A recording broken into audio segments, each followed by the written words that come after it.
एक नए दिन नई वीडियो में आपका स्वागत है। इस टाइम जब मैं ये वीडियो रिकॉर्ड कर रहा हूँ तो यहाँ दोपहर के लगभग 4 बजे का समय हो रहा है, लेकिन वीडियो की शुरुआत होती है आज सुबह 5:15 बजे से। हुआ कुछ यूँ कि पूरे 5:15 बजे मेरे एक फ्रेंड का मेरे पास फ़ोन आया कि अगर यहाँ का सबसे सुंदर सनराइज़ देखना है तो तैयार होकर 10 मिनट में सड़क पे आ जा। तो बस फिर क्या था, पूरे 10 मिनट में मैं तैयार होकर सड़क पे था और उसको भी मेरे होटल तक आने में पूरे 10 ही मिनट लगे। फिर हम दोनों उसकी स्कूटी पे निकल दिए डायमंड बीच की ओर। डायमंड बीच यहाँ से लगभग 50 मिनट की दूरी पे था और रास्ता पूरा जंगल वाला सुनसान रास्ता था। थोड़ा डर भी लग रहा था लेकिन एक्साइटमेंट ज़्यादा थी। जितना सुना था कि डायमंड बीच का सनराइज़ सबसे सुंदर है, उसके सामने वो सुनसान रास्ते का और जंगल वाला डर कुछ नहीं था। तो पूरे 50 मिनट बाद हम पहुँचते हैं डायमंड बीच। जैसे ही हम पार्किंग में पहुँचते हैं हमें पता चलता है कि यहाँ अंदर एंट्री के लिए टिकट लगेगी। तो टिकट थी 25,000 रुपये की। हमने 2 टिकट परचेज़ की और जैसे ही हमने डायमंड बीच एंटर किया तो सामने का लैंडस्केप और व्यूज़ देख के तो आंखें खुली रह गई। इतना सुंदर नज़ारा था, इतने सुंदर व्यूज़ थे, बस वर्ड्स नहीं है, मैं स्पीचलेस हूँ। मैं शायद इस टाइम पे तो मैं बता भी नहीं सकता वो कितनी अच्छी मेमोरी थी। तब तक ऑलमोस्ट 6:30 का टाइम हो चुका था और सनराइज़ भी होने वाला था।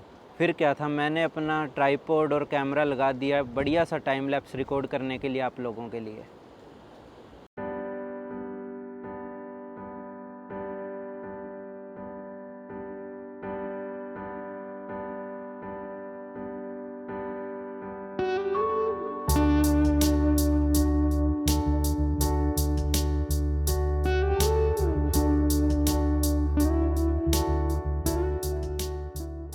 डायमंड बीच को थोड़ा और एक्सप्लोर किया और उसके बाद हम निकले गोवा गिरिपुत्री टेम्पल के लिए, जो कि वहाँ से लगभग आधे घंटे की दूरी पे था।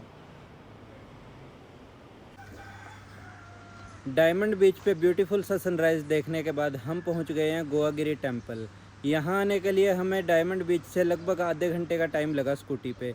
और यहाँ भी पिछले टेम्पल्स की तरह सेम प्रोविज़न है कि अगर अंदर जाना है तो सरोंग डाल के ही जाना पड़ेगा। आप नेक्ड लेग्स के साथ या शॉर्ट्स में अंदर नहीं जा सकते। तो ये जो मेरे पीछे शॉप है, ये यहाँ से हमने सरोंग परचेज़ किया है, तो इन्होंने हमें 10,000 रुपये में सरोंग दिया है। पिछले टेम्पल्स पे जो सरोंग था वो फ्री ऑफ कॉस्ट था, लेकिन यहाँ पे ऐसा कोई बाहर टेम्पल के बाहर सरोंग्स नहीं रखे हैं, तो शॉप से ही हमें परचेज़ करना पड़ा है। ये जो मेरे सामने आप देख रहे हैं, ये गोवा गिरिपुत्री टेम्पल की एंट्रेंस है और एंट्रेंस पे इन्होंने ऐसे बोर्ड लगाया हुआ है। एंट्रेंस से थोड़ा आगे चलते ही यहाँ पे गोवा गिरिपुत्री टेम्पल की हिस्ट्री लिखी हुई है और यहाँ लिखा हुआ है कि ये यहाँ के लोकल हिंदूज़ के लिए एक पिलग्रिमेज है, काफ़ी वर्शिप करते हैं यहाँ के लोग, इसकी काफ़ी मान्यता है। और ये टेम्पल 1993 में डिस्कवर हुआ था। ये एक केव टेम्पल है और अपने क्रैब्स के लिए फेमस है। ऊपर एक विशेष तरह के क्रैब्स पाए जाते हैं और वो सिर्फ यहीं इस केव में ही पाए जाते हैं।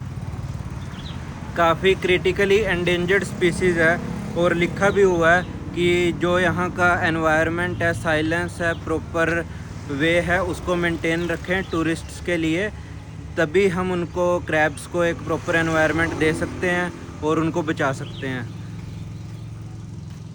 और ये यहाँ सामने मंदिर में विज़िट करने के लिए गाइडलाइंस दी हुई हैं कि मेंस्ट्रुएशन, चाइल्ड बर्थ के टाइम पे आप विज़िट ना करें और अप्रोप्रिएट क्लोथ्स ही पहन के जाएं और वहाँ के जो थॉट्स हैं, वर्ड्स हैं, डीड्स हैं, उसको प्योरली हेवनली ही मेंटेन रखें।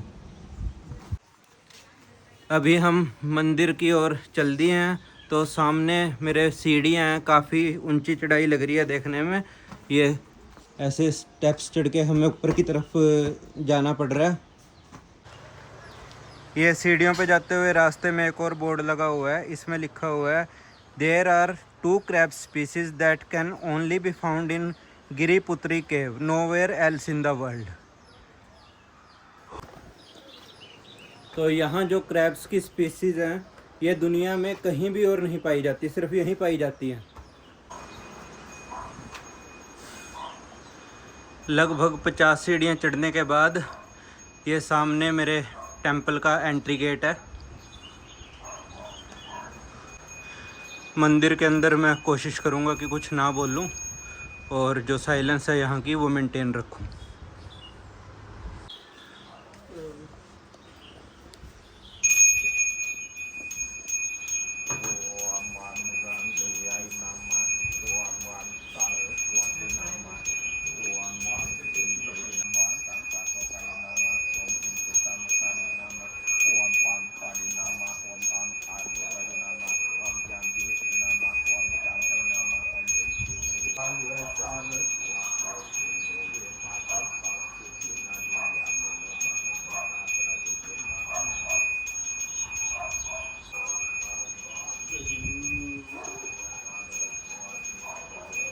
Do we need to pay? Yeah. How much? Registration fee 50,000 each. 50,000 each. 1 lakh.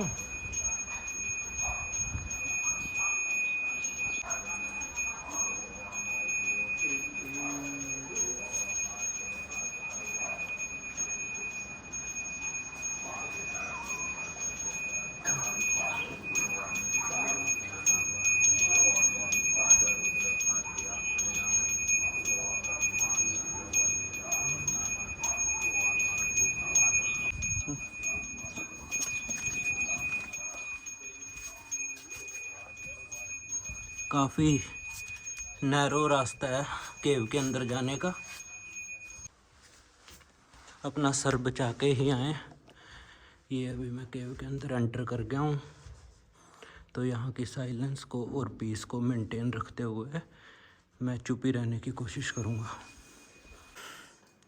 ये जो मेरे सामने आप देख रहे हैं ये है गोवा गिरिपुत्री केव टेम्पल।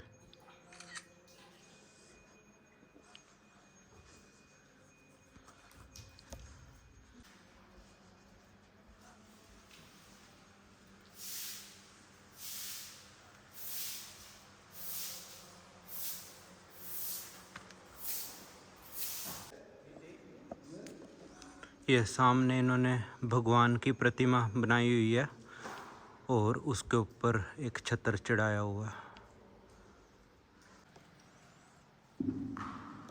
ये ऑफरिंग है भगवान को चढ़ाने के लिए।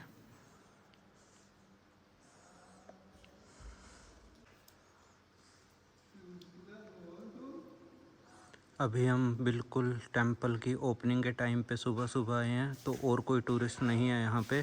दिन के टाइम में काफ़ी भीड़ हो जाती है यहाँ।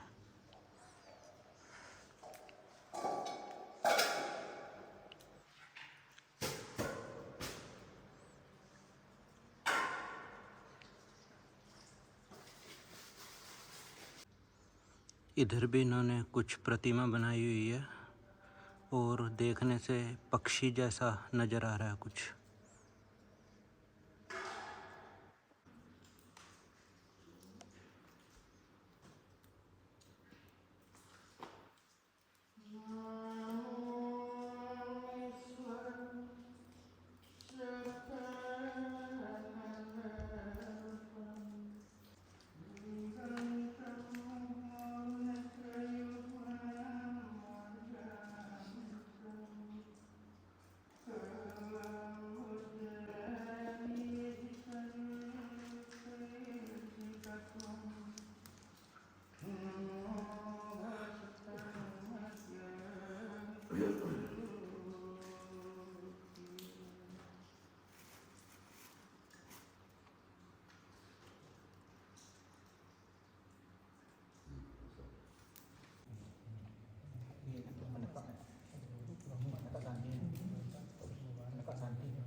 Pak konan dulu di misi itu. Oh, pasti manungkot ini asalnya.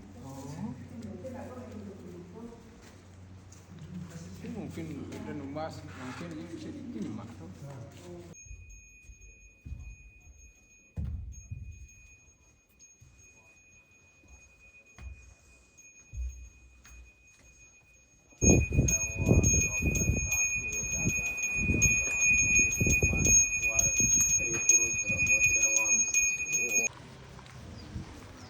अभी हम टेंपल के दर्शन करके बाहर आ गए हैं, तो हमें कोई क्रैब तो देखने को नहीं मिला। ऊपर लिखा हुआ था कि बहुत किस्मत से क्रैब देखने को मिलता है, क्योंकि क्रैब मोस्टली केव की दीवारों के बीच में ही रहता है। तो यहाँ हमें एक और चीज़ का पता चला कि 2016 से लगातार एफ़र्ट हो रहे हैं क्रैब्स को बचाने के लिए, क्योंकि क्रैब्स की संख्या काफ़ी कम रह गई है। और क्रैब्स को बचाने का जो मेन एफ़र्ट है वो इंडोनेशियन गवर्नमेंट और IUCN मिलके कर रहे हैं। IUCN का फुल फॉर्म है international union for conservation of nature.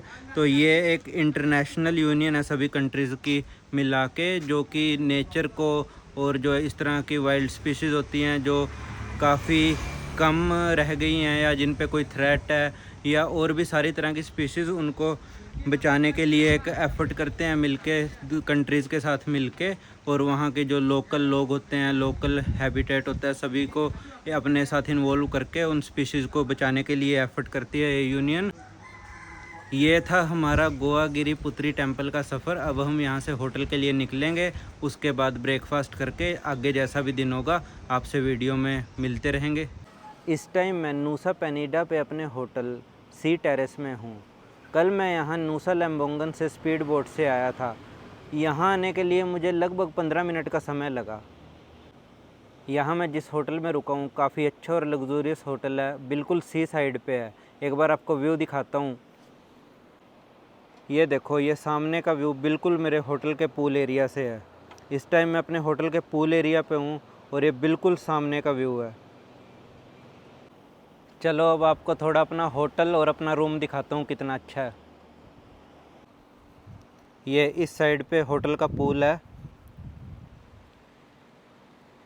कितना वेल मेंटेन्ड और साफ़ सुथरा पूल है, और डिज़ाइन वाइज भी काफ़ी अच्छा है। और ये इस तरह के कॉटेजेस बनाए हुए हैं इन्होंने। और ये देखो, यहाँ पे गणेश भगवान जी की मूर्ति लगाई हुई है। सारा वेल मेंटेन्ड साफ़ सुथरा होटल है और कॉस्ट फ्रेंडली भी है। लगभग मुझे 2500 INR में पड़ गया था पर नाइट के लिए। ये इधर होटल का रिसेप्शन एरिया है। हेलो।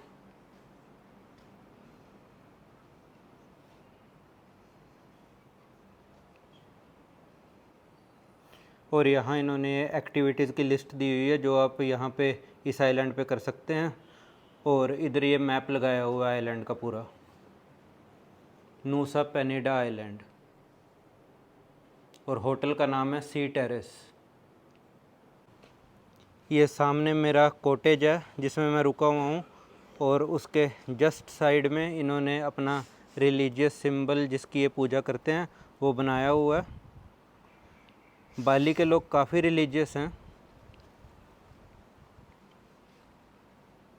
और ये है मेरा रूम। ऐसे बाहर इन्होंने एक टेबल चेयर दिए हुआ है अगर किसी को बैठ के आराम से कुछ भी काम करना है, और एक चेयर इधर भी है।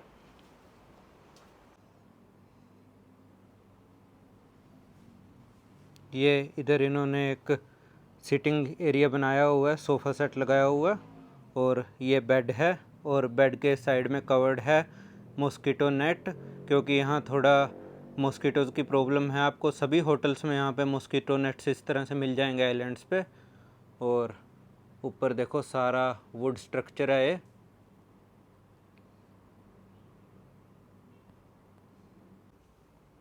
और यहाँ बैक साइड में इन्होंने रूम का वॉशरूम बनाया हुआ है।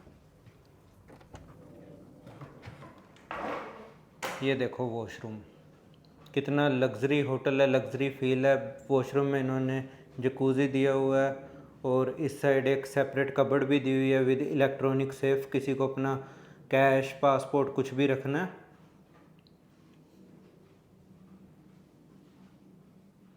और कितना ओपन स्पेस है वॉशरूम का। और पीछे ओपन में इन्होंने शावर एरिया बनाया हुआ है। ये देखो कितनी लग्जरी फील है। यहाँ पे शावर एरिया सेपरेट, और इधर जकूज़ी, और उधर सेफ। ये इधर मिरर दिया हुआ है। होटल का स्टाफ भी काफ़ी वेल बिहेव्ड और फ्रेंडली है, तो जब भी आप आएँ तो इस होटल को प्रेफर कर सकते हैं। तो ये था मेरे होटल का एक छोटा सा टूर।